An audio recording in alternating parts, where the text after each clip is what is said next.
जननी जन्मभूमिश्च स्वर्गादपि गरीयसी। ఇది శ్రీరామచంద్రుడు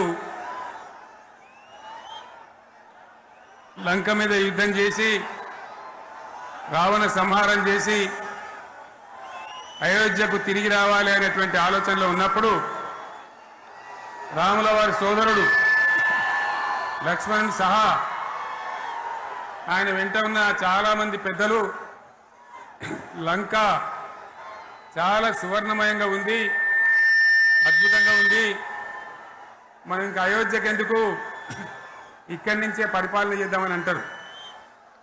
దానికి శ్రీరామచంద్రుల వారు ఒప్పుకోలేదు. ఆయన చెప్పిన మాట ఏంటంటే, కన్న తల్లిని జన్మభూమిని మించినటువంటి స్వర్గం ఏది కూడా ఉండదు, కాబట్టి మనం అయోధ్యకే తరలిపోవాలని చెప్పి మళ్ళీ అందరిని తీసుకొని అయోధ్యకు రావడం జరిగింది.